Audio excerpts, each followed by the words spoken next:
جو مسلسل ہماری تقریر چل رہی ہے امام پاک پر، صبح جامع مسجد میں جب بیان ہوا تو میں نے بتایا کس طرح امام پاک مدینہ طیبہ سے مکہ المکرمہ آئے، اور مکے سے آپ نے کوفہ، جب کوفہ والوں کے کنٹینیو خط آ رہے تھے کہ اے امام آپ کوفے میں آ جائیے، تو آپ نے وہاں کے حالات کا جائزہ لینے کے لیے اپنے بھائی مسلم بن عقیل کو بھیجا۔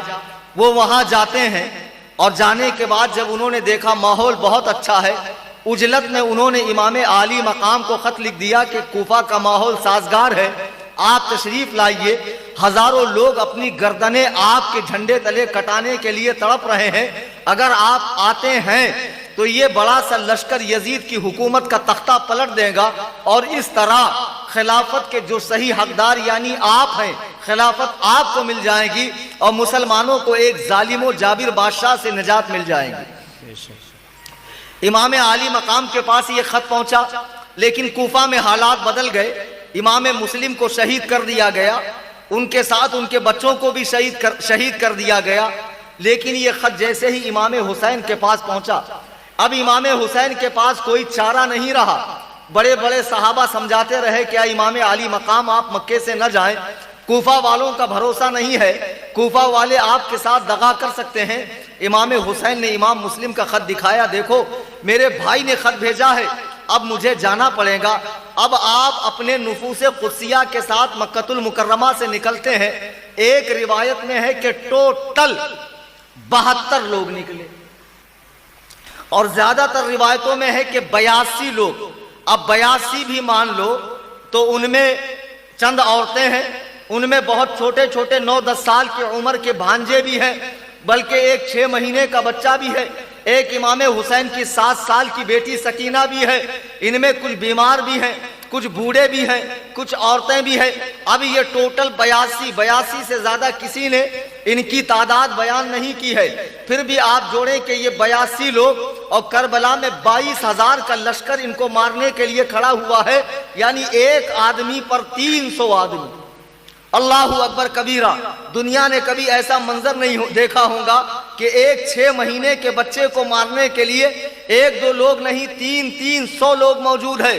اللہ اکبر کبیرہ۔ امام عالی مقام مکہ المکرمہ سے نکلتے ہیں، مختلف مقامات پہ پڑاؤ ڈالتے ڈالتے بیچ بیچ میں لوگ ملتے رہے، عرب کے شعراء وغیرہ وہ امام عالی مقام کو منع کرتے رہے کہ آپ کوفہ نہ جائیے، لیکن امام عالی مقام کو خدا بند قدوس کی قسم ان کی شہادت انہیں وہاں کھینچ کر لا رہی تھی، چونکہ آپ کو راہ خدا میں شہید ہونا تھا۔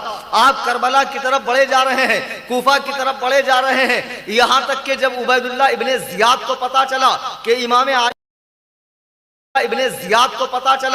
امام عالی مقام مکے سے نکل چکے ہیں، تو اس نے حر بن یزید نامی ایک شخص کو 1000 کا لشکر دے کر بھیجا کہ وہ امام حسین کو جہاں پائے روک دے۔ ایک مقام پہ امام کی اور اس کی ملاقات ہو گئی، اس نے امام عالی مقام کو رکنے پر مجبور کر دیا۔ اللہ اکبر کبیرہ۔ امام صاحب نے کہا اچھا، نہ تو میں تیرے راستے پر جاتا ہوں نہ میرے راستے پر جاتا ہوں، تیسرے کسی راستے پہ کچھ دیر مجھے چلنے دے۔ آپ کچھ دیر چلے، بعد میں اپنے ساتھیوں سے پوچھا یہ کون سی جگہ ہے؟ ساتھیوں نے کہا یہ میدان کربلا ہے۔ امام عالی مقام نے کہا یہیں پر اپنے اونٹ بٹھا دو، چونکہ یہ وہی جگہ ہے جہاں میرے نانا کی امت مجھے بے دردی کے ساتھ شہید کرنے والی ہے۔ آپ نے وہاں پڑاؤ ڈال دیا۔ اللہ اکبر کبیرہ، اللہ اکبر کبیرہ۔ اب 1000 کا جو لشکر تھا امام عالی مقام کو روکنے کے لیے، اتنے ہی لشکر پر یزیدیوں نے بس نہیں کیا، بلکہ کنٹینیو کوفہ سے لشکر آ رہا ہے۔ اب ان لوگوں نے نہر فرات پہ قبضہ کر لیا، یہاں تک کہ 7 محرم الحرام کو امام عالی مقام اور ان کے خاندان والوں کے لیے پانی بند کر دیا گیا۔ یہ پورا کربلا کا میدان ہے، جہاں نہر کا حصہ ہے وہاں 22,000 کا لشکر ہے، اور جو جنگلاتی حصہ ہے چٹیل میدان ہے، یہاں امام پاک اپنے خیمے لگا کر اپنے اہل بیت پاک کے ساتھ رکے ہوئے ہیں۔ امام عالی مقام نے اپنی اہل بیت پاک سے کہا سنو، حالات بہت کشیدہ ہیں، خراب ہیں، میں تم میں سے ہر ایک شخص کو کہتا ہوں کہ رات کے اندھیرے میں جس کا جی چاہے یہاں سے نکل کر چلا جائے، اس لیے کہ یزید صرف میرے خون کا پیاسا ہے، اس سے تمہاری کوئی دشمنی نہیں ہے۔ تمام فرزندان عقیل نے، عباس نے، تمام شہزادگان نے کھڑے ہو کر کہا خدا کی قسم اللہ وہ دن ہمیں کبھی نہ دکھائے کہ جب دنیا میں آپ نہ ہو اور ہم ہو۔ ایک صاحب کھڑے ہو کر کہتے ہیں اے امام عالی مقام، میں آپ کی طرف سے لڑوں گا تلوار سے، اگر میری تلوار ٹوٹ جائے گی میں تیر سے لڑوں گا، میرے تیر ختم ہو جائیں گے، میں ہاتھ سے لڑوں گا، میرے ہاتھ زخمی ہوں گے، میں پتھر سے ماروں گا، یہاں تک کہ مجھے مار دیا جائے گا، اور خدا کی قسم میں دوبارہ زندہ ہو جاؤں پھر بھی آپ کی طرف سے لڑوں گا، یہاں تک کہ میں 70 مرتبہ زندہ ہو کر بھی آپ پر اپنی جان قربان کر دوں گا۔ سبحان اللہ، نعرہ تکبیر، نعرہ تکبیر، نعرہ رسالت، ذکر شہیدان کربلا، نعرہ تکبیر۔ اب یہاں تک یہ ہوا کہ جو کوفہ میں عبید اللہ ابن زیاد تھا، یزید شام میں تھا، کوفہ میں عبید اللہ ابن زیاد تھا، اس کو یزید نے کہا حسین آئے ہوئے جلدی یا تو بیعت لے لو یا تو امام حسین کو قتل کر دو۔ تو اس نے عمرو بن سعد، یہ سعد بن ابی وقاص کا بیٹا ہے، یہ وہ صحابی ہیں جن کو رسول اللہ نے دنیا ہی میں جنت کی بشارت دی ہے۔ سبحان اللہ۔ وہ 10 صحابہ جن کو دنیا میں جنت کی بشارت ملی، ان میں سے یہ بھی ایک ہے، ان کا بیٹا عمرو بن سعد، اس کو کہیں کا حاکم بنایا جانا تھا۔ عبید اللہ ابن زیاد نے کہا سنو، اگر تمہیں وہاں کی حکومت چاہیے تو جاؤ حسین کے مقابلے میں۔ اب یہ سارا لشکر لے کر آ گیا، تمام لشکر کربلا میں 22,000 کا جمع ہو گیا۔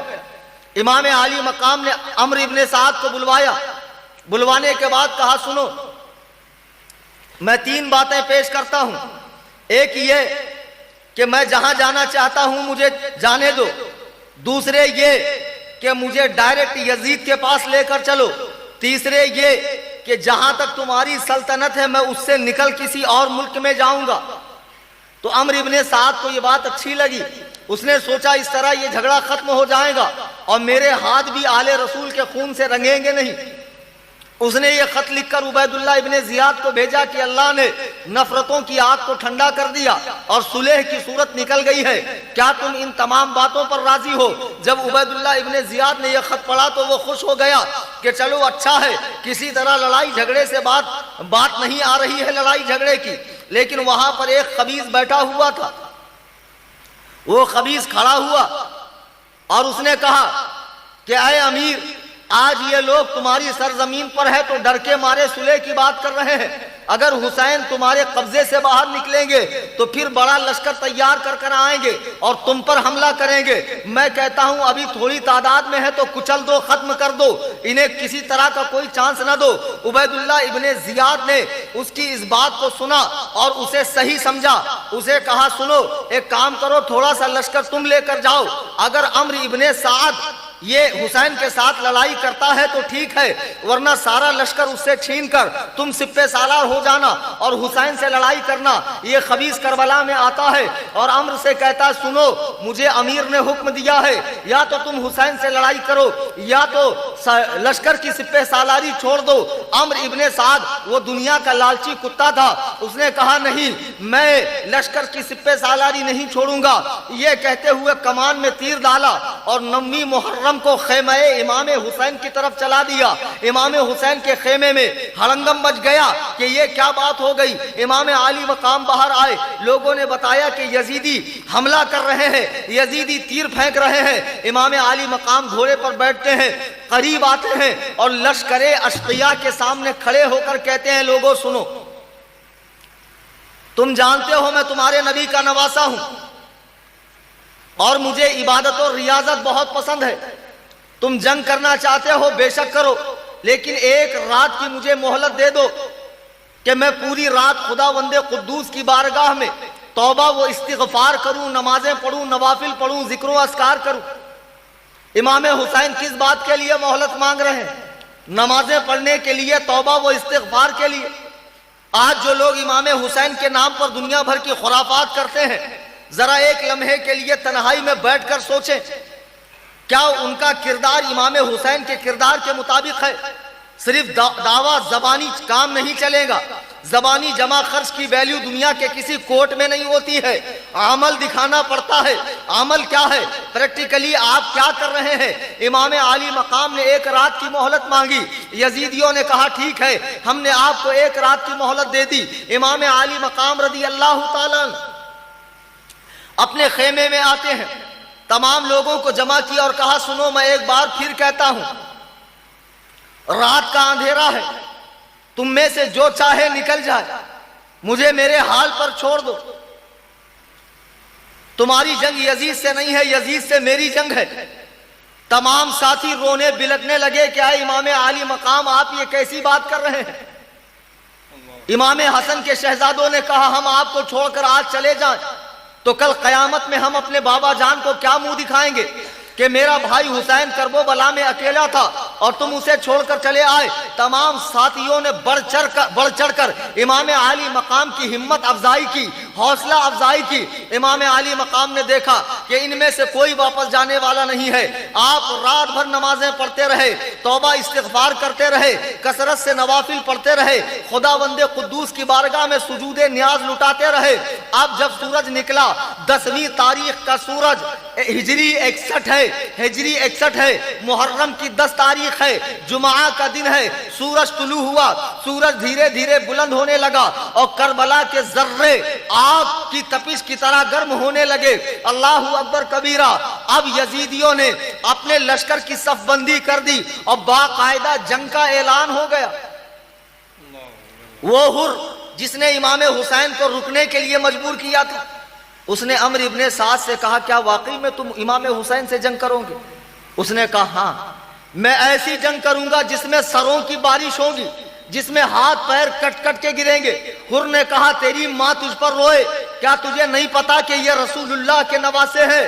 عمرو ابن سعد کہتا ہاں مجھے پتا ہے یہ رسول اللہ کے نواسے ہیں، اس کے باوجود بھی میں یزید کو خوش کرنے کے لیے ان سے جنگ کروں گا.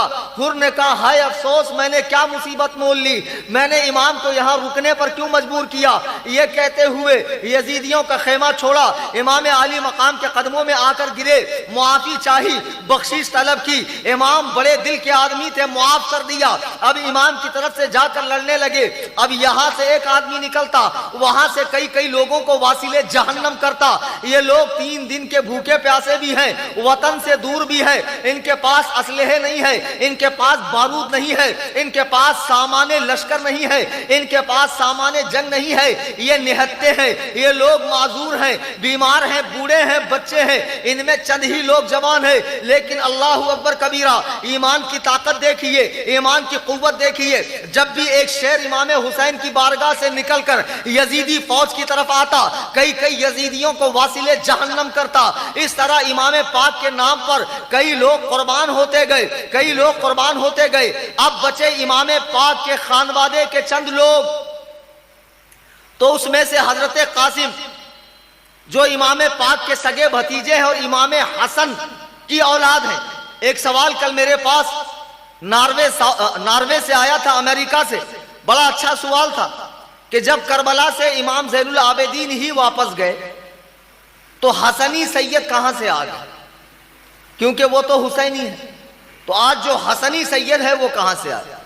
سنیے، کربلا میں سے چند بچے بھی واپس گئے تھے میدان کربلا سے. تو ان میں امام حسن کے ایک بیٹے حسن مصنع بھی تھے. انہی سے دنیا میں امام حسن کی اولاد چلی، جو آج زیادہ لبنان اور یمن کے اندر جو حسنی سید ہیں وہ انہی کی اولاد میں سے. سبحان اللہ سبحان اللہ. حضرات گرامی وقار،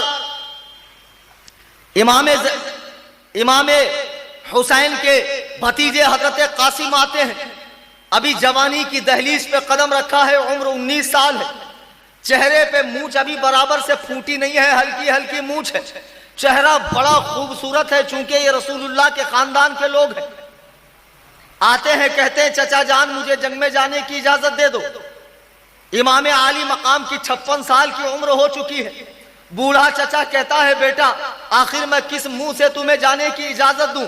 میں اپنے بھائی حسن کو کیا جواب دوں گا؟ حضرت قاسم کہتے ہیں حضور اگر آپ نے مجھے اجازت نہ دی اور آج میں نے جام شہادت نوش نہ کیا تو کل قیامت کے دن میں اپنے بابا امام حسن کو کیا جواب دوں گا؟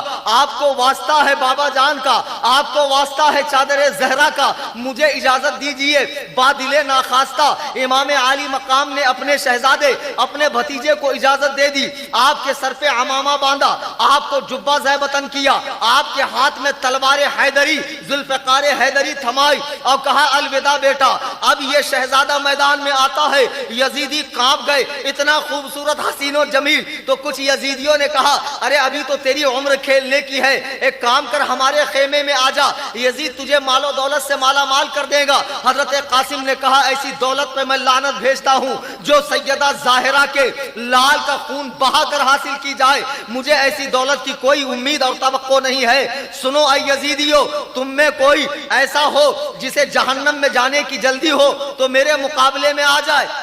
سبحان اللہ۔